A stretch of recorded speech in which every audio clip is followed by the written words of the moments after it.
Bienvenue, installez-vous, on a des nouvelles pour vous. Il y a de bonnes, il y a de mauvaises, mais il y a des nouvelles pour vous. Le trafic de chanvre indien, devenu endémique dans la ville de Rufisque depuis plusieurs années, a pris une toute nouvelle dimension.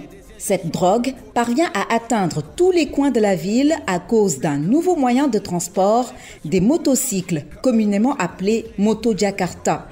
Ces engins importés d'Asie ont toujours été considérés comme un réel danger à cause des nombreux accidents qu'ils provoquent. Mais dans la vieille cité rufisquoise, les Jakarta portent désormais l'étendard du trafic de cannabis à grande échelle.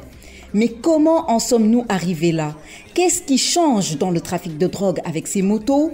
Quel rôle et quelle responsabilité de la police et des populations face à ce phénomène? Les nouveaux motards du cartel, c'est une investigation de Asil Momarlo.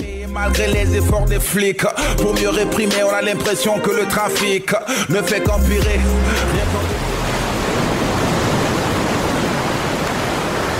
Bon, le constat, je pense que tout le monde doit le faire, parce que actuellement les motos Jakarta sont en vogue. On a une recrudescence des motos Jakarta qui sont pour les livraisons, qui sont aussi des moyens de transport. Le coronavirus a beaucoup influé sur la livraison à domicile. Actuellement, on peut dire que c'est devenu un effet de mode. Beaucoup de jeunes s'y adonnent, c'est un gagne-pain. Si l'on parle du côté négatif, on a constaté une augmentation des accidents. Il y a également aussi, et ça, je l'ai entendu, il y a des Jakarta qui viennent ici nuitamment. C'est tout simplement pour le transport de certains produits illicites, notamment le chanvre indien. Habitant dans un quartier où les Jakarta, la drogue sont souvent présents, je peux dire que j'en suis témoin. Ici à Rufisque, à Djokul plus précisément, les dealers utilisent souvent les Jakarta pour transporter leur drogue et échapper à la police aussi. Il y a aussi l'amplification de la vente de stupéfiants à travers les Jakarta. Tu vois chaque jour passer un Jakarta de l'autre côté, là-bas où on vend les stupéfiants. Cela fait plus de 2 ans que la ville de Rufisque a subi une profonde transformation sur le plan du transport. L'hégémonie des calèches et taxis locaux est terminée. Désormais, on ne se passe plus des motos Jakarta. Surtout ici à Djokul, qui est un conglomérat de 5 quartiers jumeaux situés dans la partie ouest de Rufisque. Djokul, amul centre commercial, amul commerce.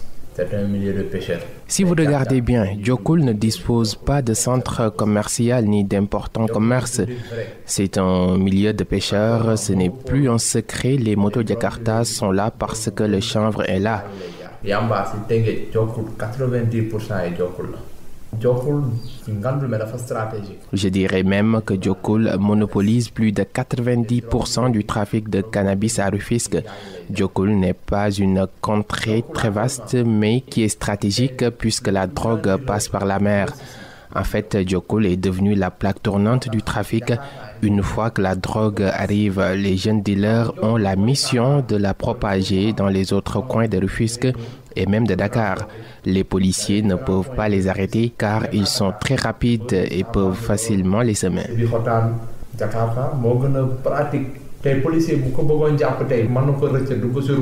Djokul, ku ne la dama fi livrer parce qu'il n'y a pas de magasin à Djokul. Djokul du marché. En temps normal, vous ne verrez personne livrer aucune marchandise importante en permanence à Djokul, car il n'y a ni grand magasin ni commerce à grande échelle. S'il y a sans cesse des va-et-vient de motos, c'est parce que le chanvre indien coule à flot. Alors il est vrai que le chanvre indien a toujours été présent ici, mais ces 2 dernières années, la situation est devenue totalement incontrôlable. C'est incroyable.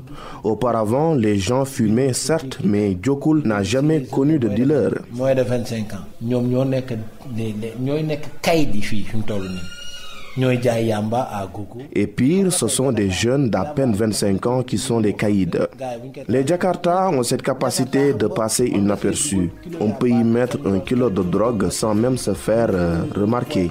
À un point B, te kenn du bàyyi xel ci yow. Moo gën a gaaw tey bu dara amee nga rëcc da wax moom moo gën a yomb.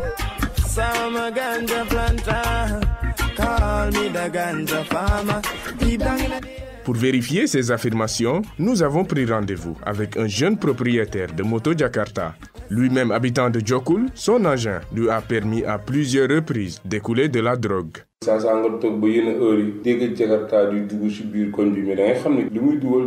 Quand vous entendez le bruit de moto Jakarta à certaines heures, surtout la nuit, sachez qu'on transporte de la drogue.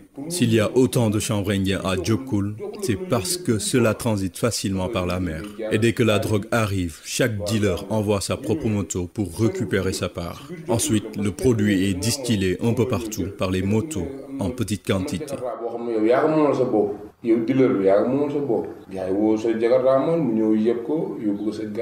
Ce jeune de moins de 30 ans, dont nous protégeons l'identité, connaît tous les secrets du trafic du chanvre indien par le biais des motos Jakarta. Il nous décrypte le modus operandi des dealers.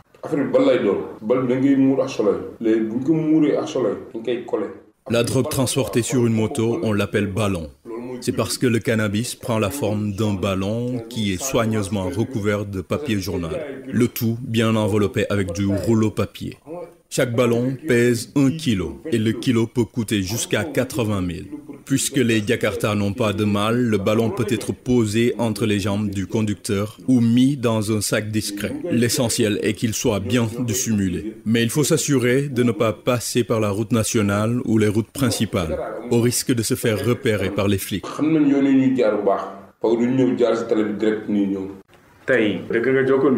Selon toi, pourquoi y a-t-il autant de jeunes qui font du trafic?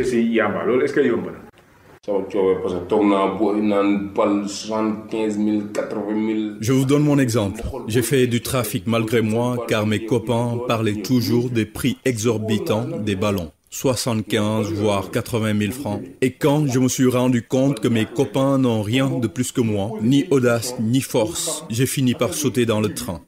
Quand j'ai acheté mes ballons, j'ai enquêté sur les prix et les circuits d'écoulement du produit.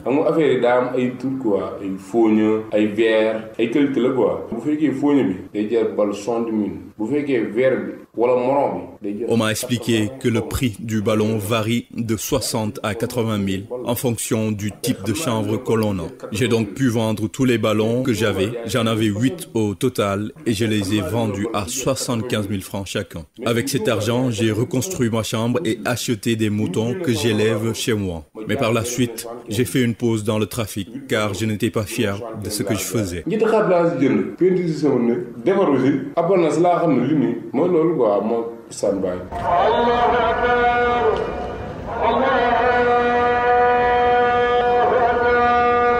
Le jeune Rufisquois ne nous quitte pas sans nous faire cette révélation plutôt surprenante. Un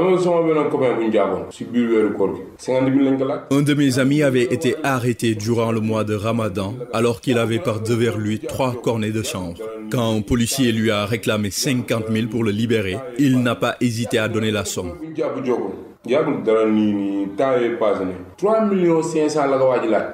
3 500 000. Et plus récemment encore, un autre trafiquant qui venait d'être arrêté a déboursé 3 500 000 que des policiers lui ont demandé pour le libérer. 3 millions, c'est beaucoup d'argent, mais moi je l'aurais relâché si j'étais à la place des policiers.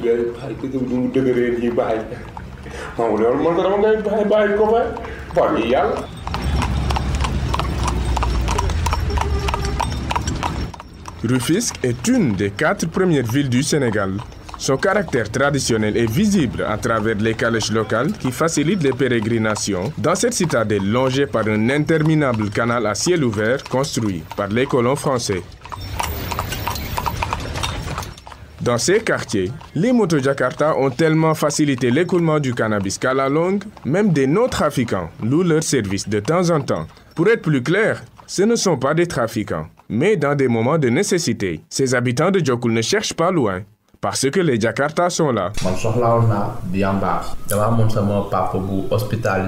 Une fois, un médecin m'avait demandé de lui acheter du chanvre indien, alors que j'accompagnais mon oncle malade et interné à l'hôpital Fann de Dakar.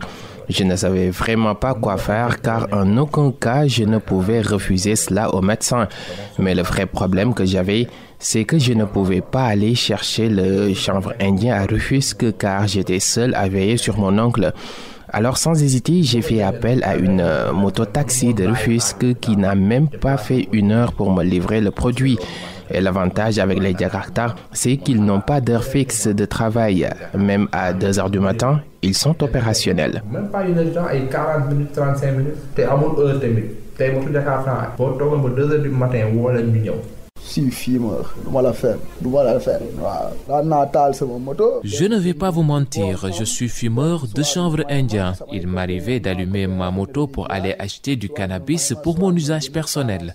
D'ailleurs, je me rappelle un jour, pendant que je m'allongeais sur ma moto, des policiers m'ont par hasard arrêté en détention de quelques cornets de chanvre.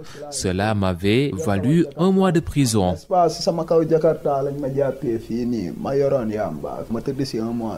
Donc, utilisez-vous la moto parce qu'elle vous facilite les choses? Oui, la moto peut effectivement vous faciliter les choses, en ce sens que c'est plus rapide que le fait de marcher par exemple. Aussi, il est plus facile de semer les flics quand vous êtes à moto. Moi qui vous parle, quand j'ai une moto, il n'y a aucun policier qui peut mettre la main sur moi lors d'une course-poursuite.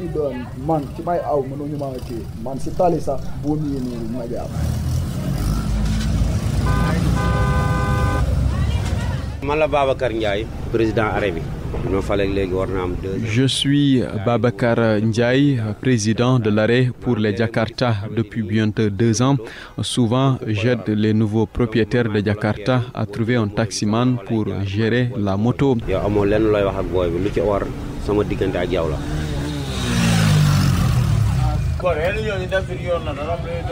Ici, c'est l'un des arrêts dédiés aux motos Jakarta faisant office de taxi. À vrai dire, c'était la vocation première de ces engins, bien avant que les dealers n'aient commencé à les utiliser. Aujourd'hui, l'arrêt regroupe pas moins de 80 mototaxis dont les propriétaires obéissent aux ordres de Babacar Ndiaye.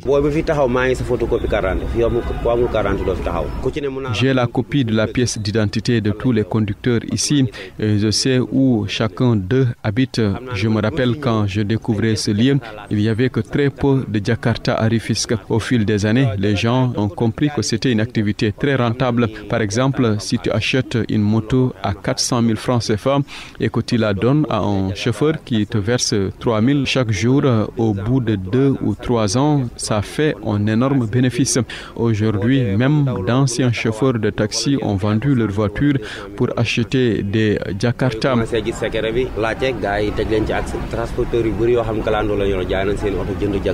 Du haut de son mètre 95 et de son teint qui brille de noirceur, Babacar est mince comme un junkie. Un sommeil paisible la nuit, il le trouve rarement à cause des appels téléphoniques de ses collègues, souvent arrêtés par des policiers, et c'est parce que les Jakarta n'ont pas vraiment de statut légal à Rufisque. Sur la question du trafic de drogue, Babacar avoue que le phénomène n'a pas épargné l'arrêt, mais dit avoir pris le taureau par les cornes.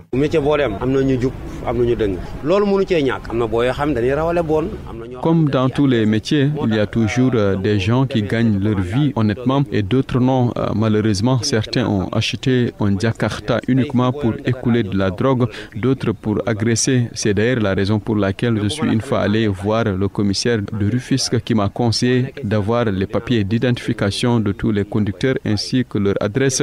Donc, je les ai tous à l'œil et je ne permets jamais à un inconnu de garer sa moto ici, ne serait-ce que pour 1 minute. De plus, les collègues pensent que je collabore avec la police car mon frère est policier. Voilà pourquoi ils n'osent pas enfreindre les règles. Certains le font dans mon dos, mais pas en ma présence.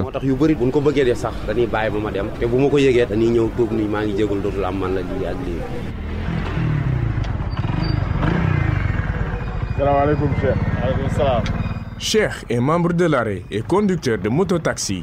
S'il dit n'avoir jamais transporté de la drogue, il nous parle quand même de quelques indices précis qui, selon lui, caractérisent un dealer lorsqu'il est à moto. Ils prennent la peine de s'acheter une moto Jakarta toute neuve.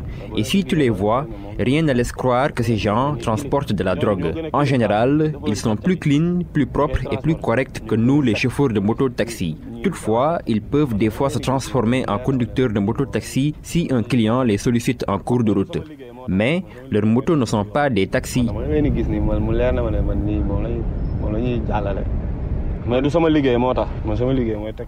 Je les vois tout le temps circuler et je les reconnais facilement.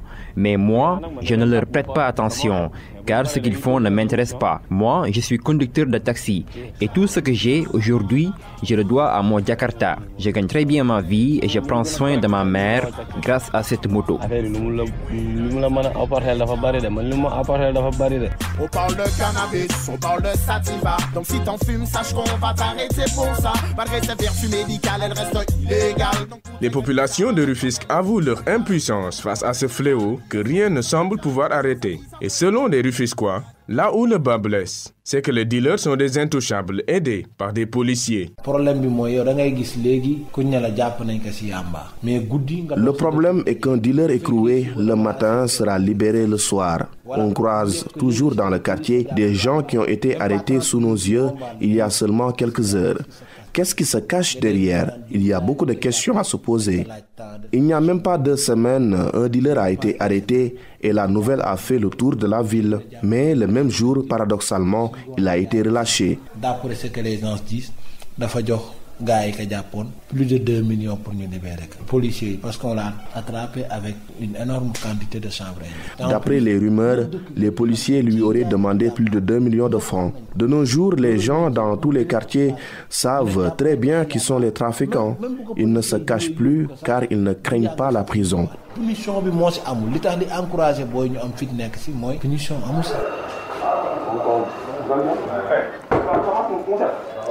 Nous sommes au commissariat central de Rufisque où nous avons pris rendez-vous avec le commissaire.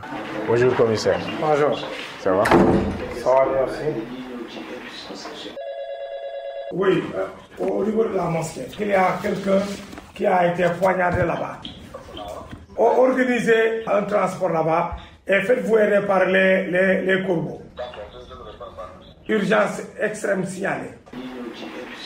À l'issue de nos enquêtes, nous avons constaté que dans certains quartiers de Rufisque, il y a un trafic de chanvre par le biais des motos Jakarta. Est-ce que vous étiez au courant de ce phénomène? Nous sommes parfaitement au courant de ce phénomène galopant parce que la plupart des dealers et des grossistes ne s'aventurent pas trop à emprunter les grandes routes telles que le corridor pour écouler leurs marchandises. Donc par petite quantité et beaucoup plus facilement et discrètement, ils disséminent cette drogue à travers la ville par le moyen des motos taxis Jakarta qui ont l'avantage d'emprunter des sentiers étroits et parfois même difficilement accessibles par les moyens de dotation de la police. Donc, concrètement, que fait la police pour éradiquer ce problème à Rufisque? Tout d'abord, la recherche d'informations, du renseignement opérationnel, et en cela avec l'aide des populations qui ne ménagent aucun effort pour nous aider, mais aussi nous procédons à des contrôles inopinés sur des gens qui présentent des indices laissant penser qu'ils transportent un produit prohibé de type drogue. Et généralement, par ces contrôles de routine, on en est arrivé à prendre quelques individus qui en transportaient. Et donc, ça nous permet de pousser le contrôle de façon approfondie. Et bien entendu, les résultats sont au bout de cet effort. C'est juste pour savoir, est-ce que vous avez des chiffres, des données de vos résultats ou bien des données chiffrées? Bon, pour les données chiffrées, je n'en viendrai pas à ce niveau, mais simplement vous dire à titre d'exemple un cas assez anecdotique. Ce fut une course-poursuite suite à un renseignement obtenu par le poste police de Bargny, il y a cela plusieurs mois. Et donc, ils ont pris, les policiers avaient fait un barrage, mais le moto Jakartaman a réussi à le contourner. Et pour ne pas l'intercepter au point de le blesser, ils ont préféré donc le prendre en chasse. Et la course-poursuite s'est achevée au rond-point Djoutiba de Rufisque et le moto Jakartaman était tombé et on a découvert sous sa selle 4 kilos de chanvre indien. Et à l'issue, nous avons pu, au niveau du quai de pêche de Rufisque, faire une importante saisie de 500 kg de chanvre indien. Donc ça, c'est un résultat dont la base est l'information obtenue de la part de nos informateurs. Impossible de terminer cette entrevue sans évoquer l'inévitable question, celle des soi-disant policiers qui, selon les populations, sont de mèche avec les trafiquants. J'ai rencontré des gens qui m'ont expliqué que eux, en tout cas, ils pensent que la police peut mieux faire. D'autres même pensent que certains policiers pourraient être de mèche avec certains trafiquants. Vous, qu'est-ce que vous dites par rapport à cela? Tout d'abord, je voudrais simplement dire, tout en rassurant les populations administrées, que quand nous agissons, on le fait de façon professionnelle, avec toute la rigueur nécessaire, le respect des droits de l'homme, mais aussi une application stricte de la loi. Mais maintenant, selon qu'on se trouve du côté des délinquants ou des honnêtes citoyens, on a une appréciation variable et parfois même intéressée. Alors, les honnêtes citoyens savent que le service, tout comme ses secondaires, font des efforts par rapport à la lutte contre le chanvre indien. Pour ceux qui doutent de notre engagement, ils n'ont qu'à venir rencontrer le commissaire central de Rufisque que je suis et donc et de donner de façon anonyme, parfois même pour ne pas avoir à se déplacer, d'appeler mon numéro. C'est le 77 529 0066. Nous recueillons dans l'anonymat les dénonciations. Même une simple allégation nous suffit. On fera les investigations de recoupement avant de passer à l'action. On ne peut pas mettre un policier à tous les coins de rue, mais avec l'implication totale de la population, nous pouvons avoir de très bons résultats. Soy el fuego que arde tu piel, soy el agua que mata tu sed, el castillo. Plusieurs fois ces dernières années, des saisies records de chanvre indien ont eu lieu à Rufisque, ville que beaucoup considèrent comme une plaque tournante du cannabis. Le rôle des motos Jakarta dans ce phénomène est plus que central. Si ces motocycles non reconnus par la loi assurent plus de rapidité dans les activités quotidiennes des populations, ils ont cependant aidé à ouvrir une nouvelle ère, celle des nouveaux barons motards tout-puissants qui ont la ville à leurs pieds et qui n'ont l'air d'avoir peur de rien, ni de la police, ni de la délation. Les nouveaux motards du cartel, c'était une investigation de Asile Momarlou.